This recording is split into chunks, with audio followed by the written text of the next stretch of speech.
ユキヒョウの旅ダイジェスト。グランドドラゴンホテルは標高3500メートルのインド・ラダックのレにあるホテル。5つ星のホテルです。レ空港からは車で9分、メインバザー通りからは徒歩で11分のところにあります。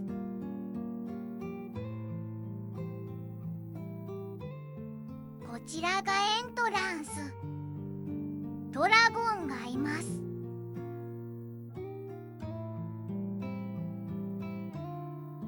歓迎の白い布、肩をかけてもらいました。エントランスにはユキヒョウの絵画が飾られています。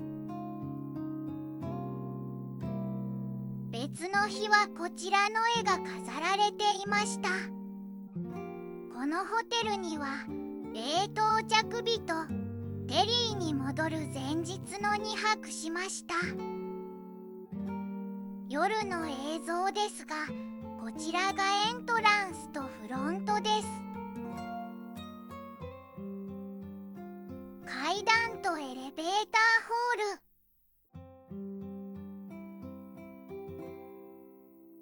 こちらはロビーです。左はティー&コーヒーラウンジです。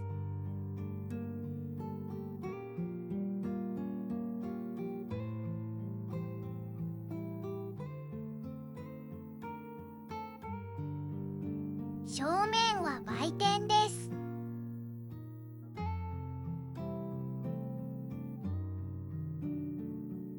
右にはビジネスコーナー。著名人でしょうか。たくさんの写真も飾られています。小宴会ができる会場もあります。食事はオールデイダイニングで、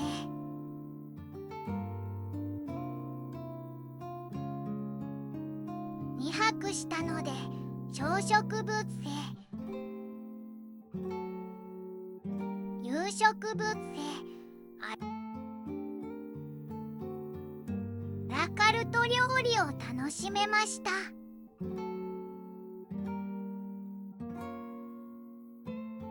部屋は6タイプ。全室シャワーがあり、真冬でもお湯が問題なく使えます。バスタブがあるのはファミリータイプとドラゴンスイートだけみたいです。私が宿泊したのは多分プレミアヘリテージルームです。一人には十分な広さでした。夜のホテル。夕方からしばらくは静かな夜でした。多分夜中は野犬が少しうるさかったと思います。概要欄のチャプターリストもご活用ください。部屋。冷到着日と冷出発前日の2泊しました。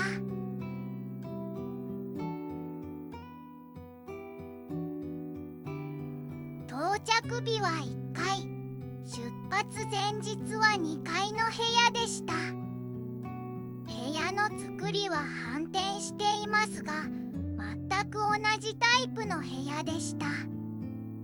私が宿泊したのは多分プレミアヘリテージルームです。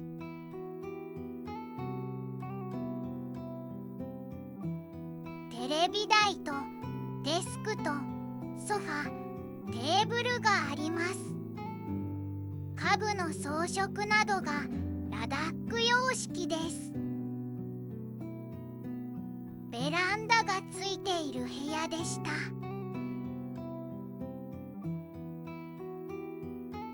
右にはラダックの山々が見えます。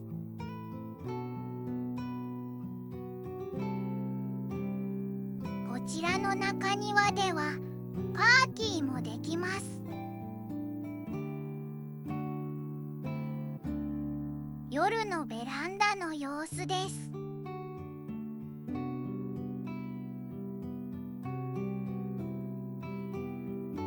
あちらの明かりは2車線のスカラロードだと思います。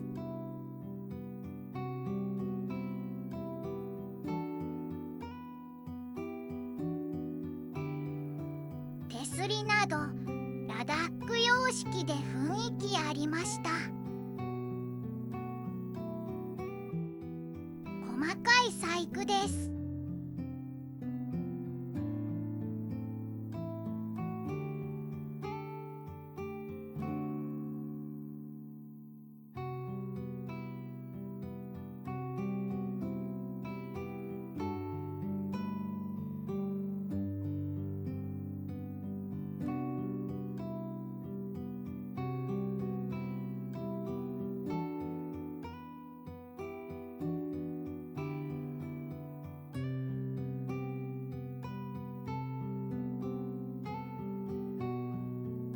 外の景色ですが、シャン村やタグマチック村で民泊をしている間に雪が降ったので、霊を立つ前に宿泊した時にはベランダからの景色は雪景色になりました。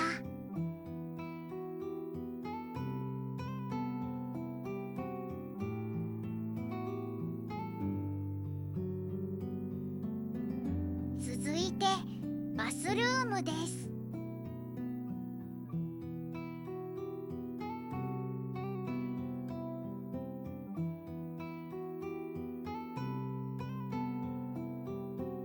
アメニティは一通り揃っています。写真を撮り忘れましたが、歯ブラシは木製でした。標高が高く紫外線が非常に強いので日焼け止めクリームもありました。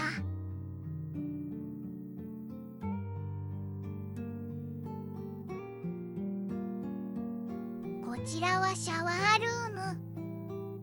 私の好きなオーバーヘッドシャワーもあります。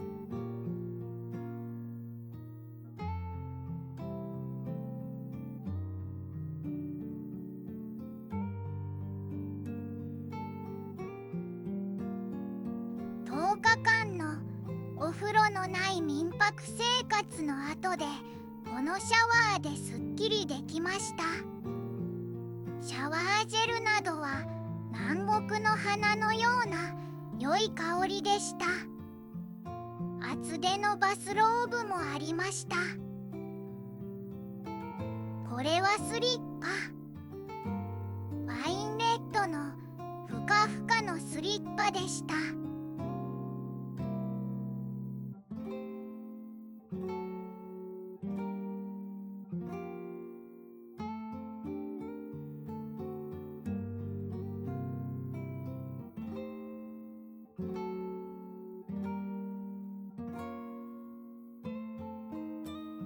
レッドスローの織物も綺麗ですね。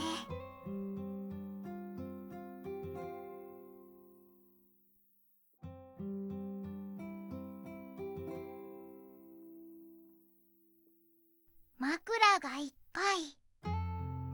豪華な刺繍です。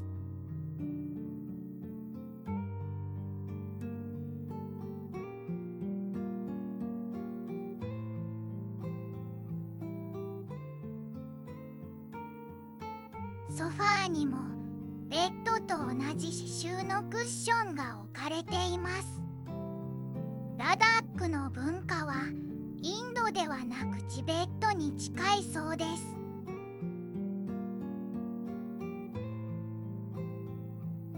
テーブルにはおもてなしのクッキー、数種類のクッキーが入っていました。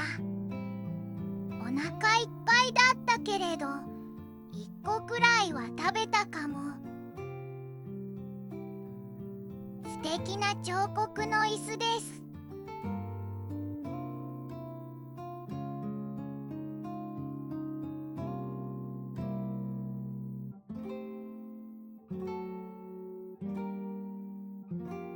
コンセントはデスクのほか、ベッド周りやテレビのところにもあります。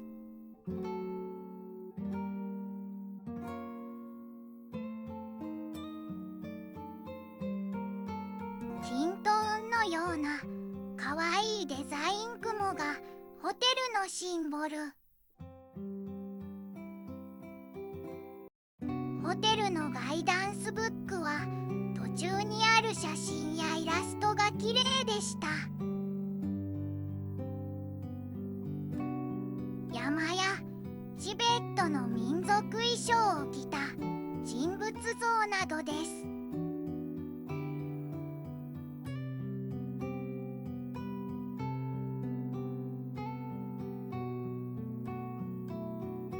水はボトル入りのものが4本ありました。水は氷河の雪解け水を煮沸しています。しかし温暖化で氷河は溶けて年々少なくなり、この水は貴重だそうです。お茶セットもありました。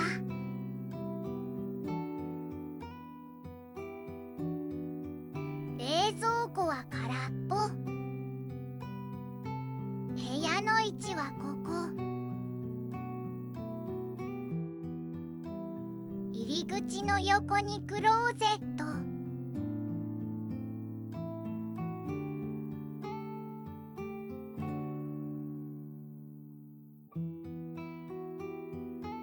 ペーパーバッグやランドリーバッグ。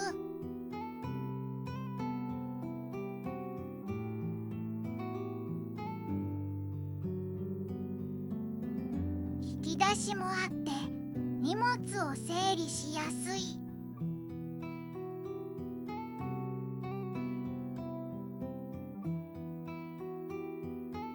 アイロンとアイロン台もあります。再びベランダ。椅子に座ってみました。建物で見えない右方向にストック管理があります。今回の旅行では行きませんでしたが、いつか行ってみたい場所です。ちなみにレストランは山の正面にあるので、ストック管理まで見えます。テレビは通信販売の番組でしょうか。テレビ台の下は棚になっています。長期滞在時は役立ちますね。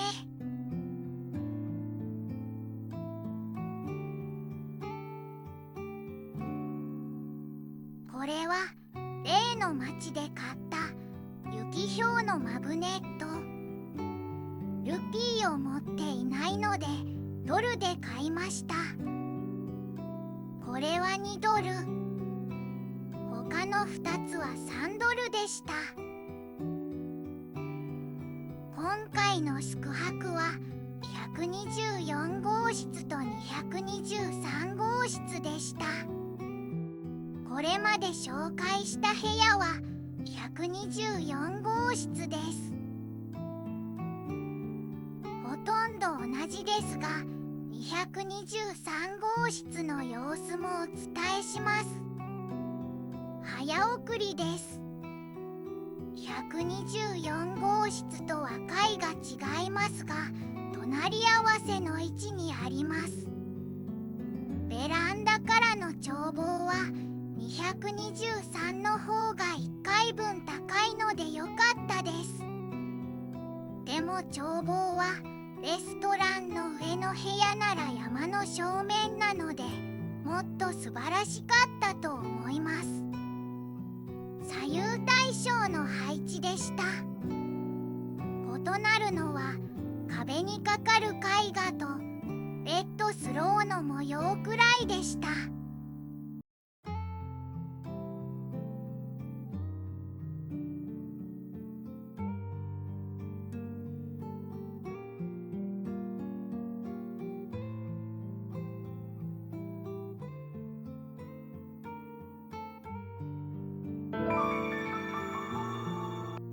朝食ブッフェ。朝食ブッフェは冷凍着日、その翌日とデリーへ戻る日の3回利用しました。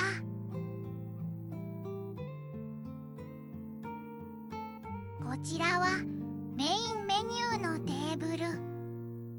一部ライブキッチンです。炭水化物とカレーとその他の温かい料理があります。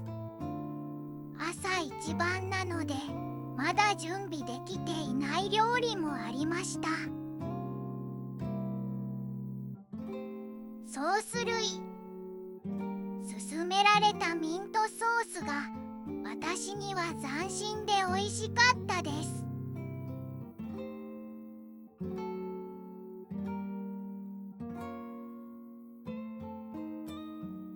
こちらはパンとスープ、お茶などのテーブル。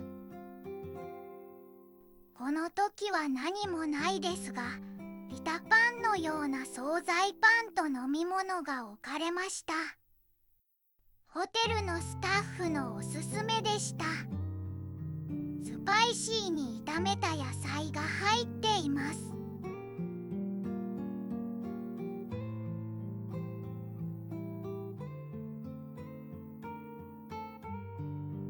デトックスウォーター。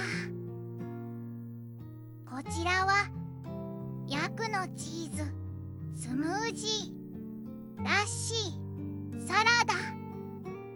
ヤクのチーズは少し匂いに癖がありますが美味しいです。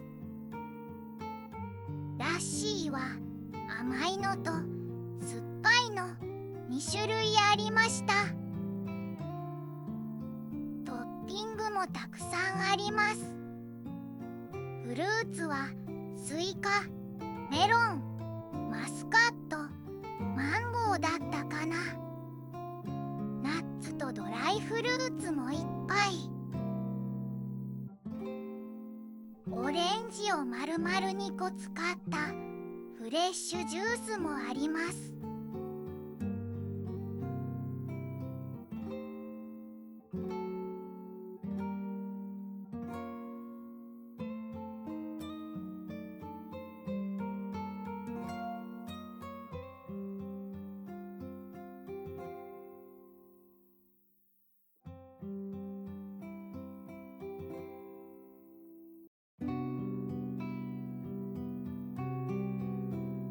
ここはライブキッチン。料理の名前がわかりませんでした。クレープの中に何かを入れて焼く料理です。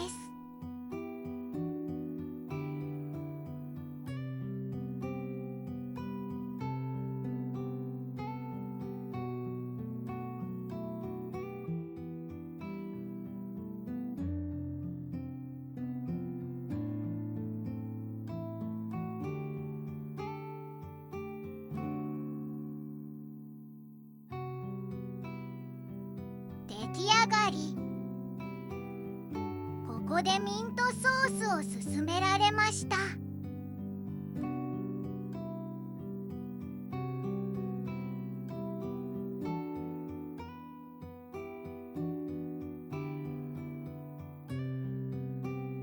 再びフレッシュジュース。ここは毎回オレンジジュースでした。普段スタッフさんの顔は映さないようにしていますが、撮ってあげてと言われるので顔も映しています。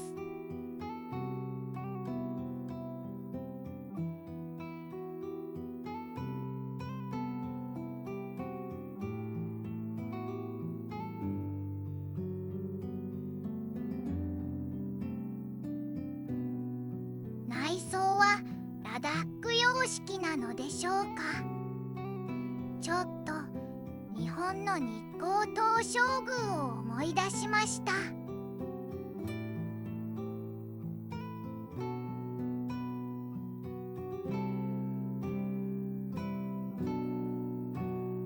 おいしい朝ごはんの出来上がりです。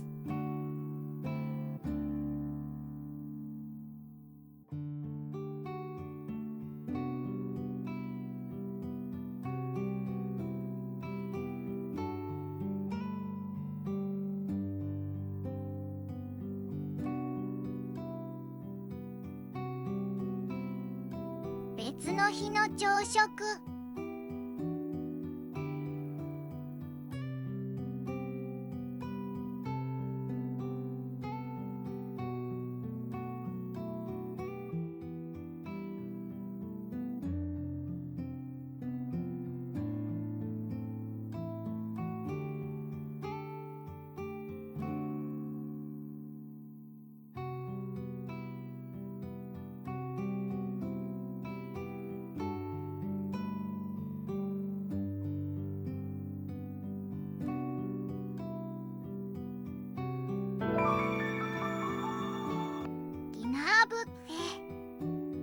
ディナーブッフェは初日の1回だけでした。約10日後に再度宿泊した日の夜はブッフェはなくアラカルト料理でした。ここにあるのはデザート、アップルプリン、リンゴみたいなのとみかんみたいなの。かわいいデザートやアイスクリームもありますが、お腹いっぱいになり食べられませんでした。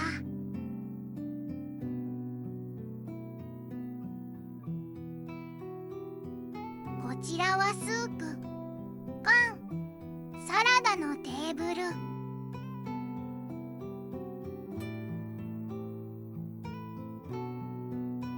スープは席まで運んでいただけました。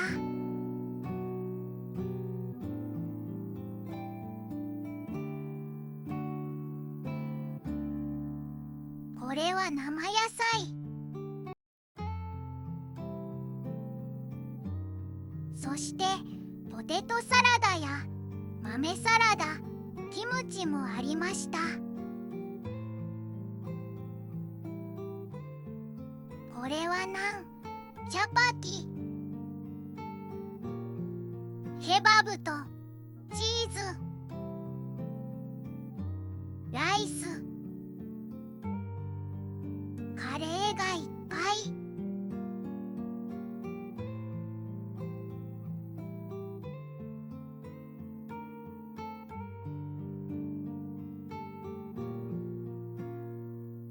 ここはチャパティを焼くライブキッチン。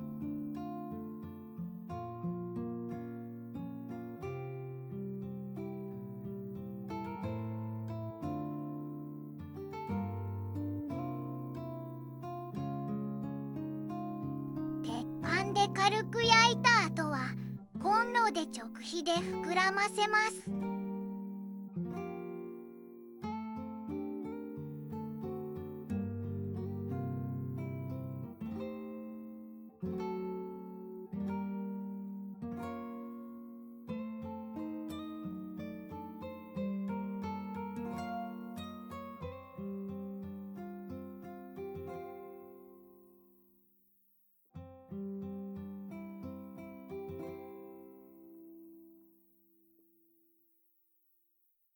この膨らますのやってみたかった。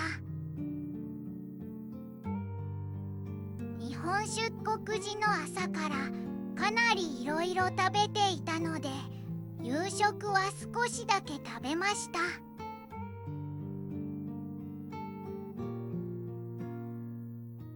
おいしかったのはこれ、インドのストリートフード、ジャークパップリ。ジャークパップリ。そう聞こえました。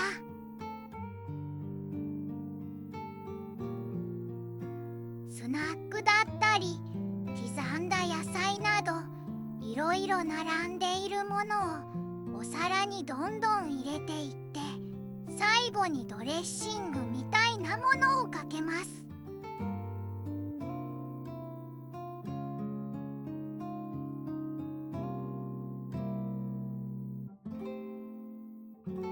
焼く前のもんじゃ焼きみたい。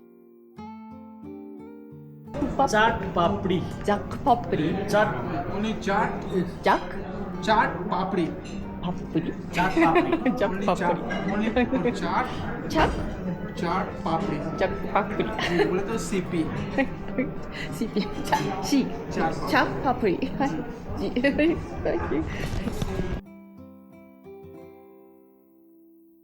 冷たくてサクサクしていて、大好きなパクチーがたくさん入っていて、お腹いっぱいでも美味しく食べられました。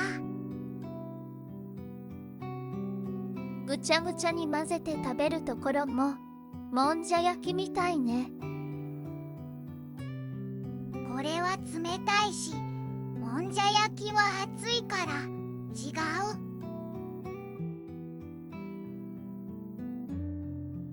他にも具材を選べるスパゲティのライブキッチンもありました。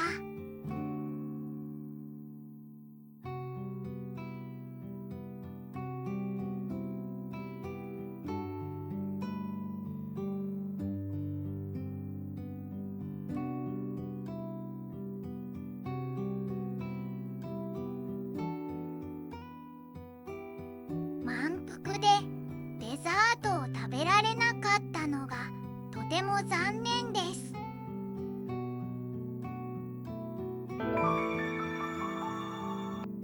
アラカルト料理、初日のランチとタグマチック村から戻った日のランチ、テリーに戻る前日の夜はブッフェではなくアラカルト料理でした。テーブルにはパンとバター、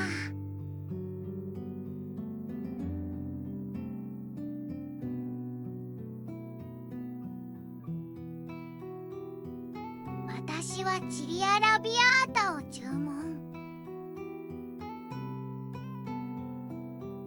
みんなでシェアしたタンドリーチキンには今回の旅で気に入ったミントソース、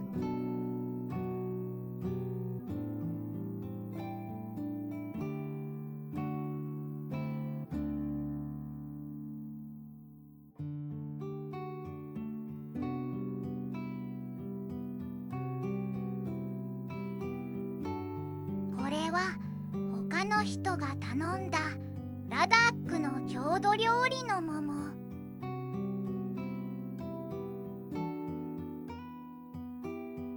最後はマサラキー。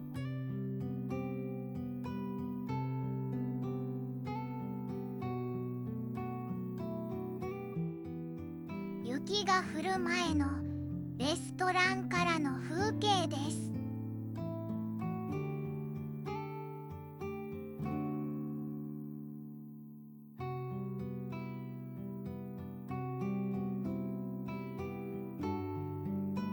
雪が降った後の風景です。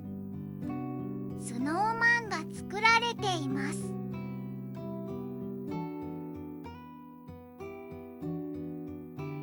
この日はラムボロネーゼにしました。上に乗っているのが生クリームのような、クリームチーズのようなさっぱりした美味しいものでした。ラムの癖もありませんでした。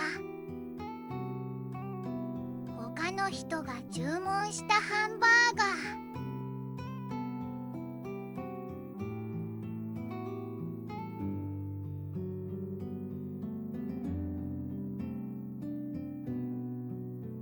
最後の夜は麻婆豆腐にしました。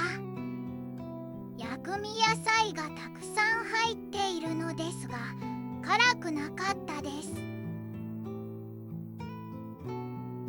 皆さんそれぞれ最後のメニューを選んで注文しました。サラダをシェアしました。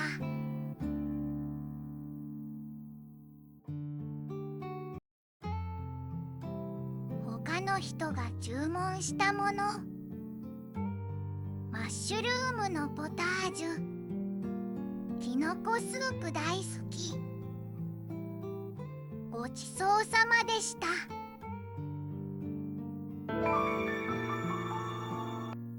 雪氷。今回のラダックの旅は雪氷を見ることが目的でした。私のカメラではピンボケですが、撮った写真をタイムラプス動画にしました。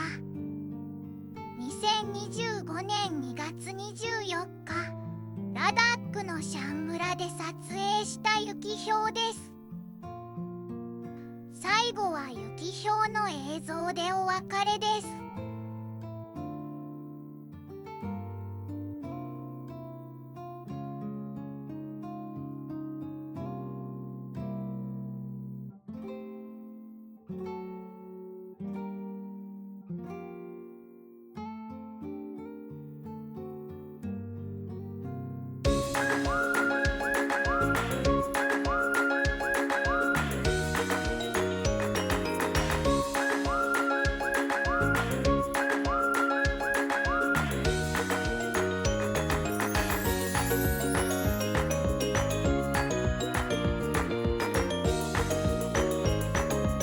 この動画が参考になりましたら高評価、チャンネル登録、よろしくお願いします。